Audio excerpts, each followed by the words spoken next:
Hi, I'm Billy Mitchell with FedScoop TV. Today I'm here with Richard Campbell, the Cloud Solutions Architect with Vion. How are you, Richard? I'm good, and you? Doing well. Thanks for joining us today. We're at the Lowering the Cost of Government with IT, the 7th annual one here at FedScoop, and we want to talk a little bit about ways that government can lower the cost of government with IT solutions. First off, government's in dire need of a network modernization. We all know that. So I was wondering if you knew some ways that agencies could best accomplish that modernization while keeping in mind that they need to save a little money. Yeah, I think one of the biggest initiatives that I see today is a lot of our customers in the government are really looking to leverage some of the cloud first dollars. So they're really looking at how do they take their networking and their infrastructure and move it to cloud-based infrastructure, because at the end of the day, it really helps them save a significant amount of capital expense. So that's probably the big part that I see, is that big CapEx shift to more OpEx, which is really driving kind of cloud adoption for modernization today. Sure. Thinking about cybersecurity, do you think, given recent trends and recent events, headlines in the news, that items like cybersecurity should be given higher budget prioritization?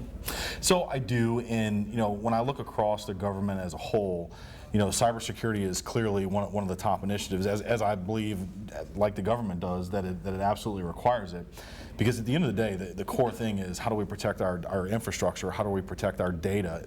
It's the single biggest piece. So it doesn't matter how much money we throw at the problem if we can't secure it. So I believe cybersecurity is absolutely the top priority today. Yeah, and keeping on the cybersecurity trend, you're a guy that works close in the cloud. Cloud's usually thought of as an efficiency tool, maybe a cost saver at the end, but what about cloud as a force multiplier of cybersecurity?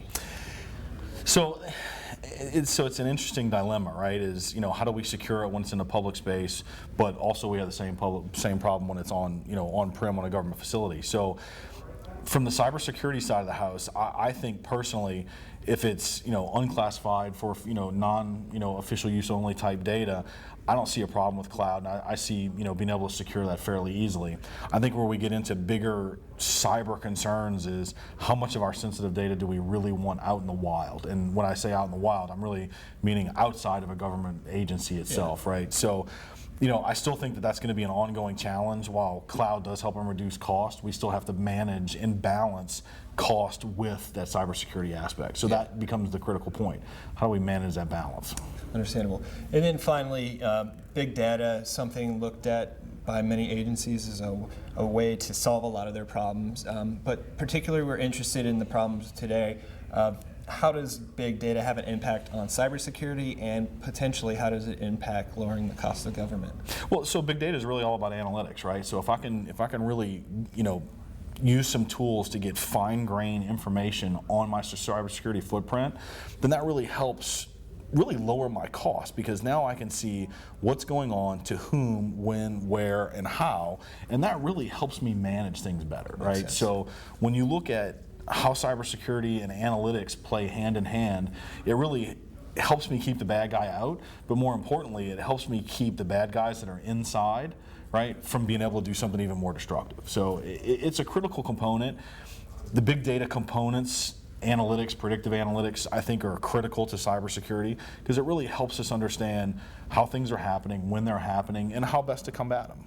Awesome. Well, Richard, that's all I have for you today. I appreciate you taking the chance to talk to us, and hope to see you again soon. Thank you much. Look forward to it. I'm Billy Mitchell with FedScoop TV. Thanks for watching.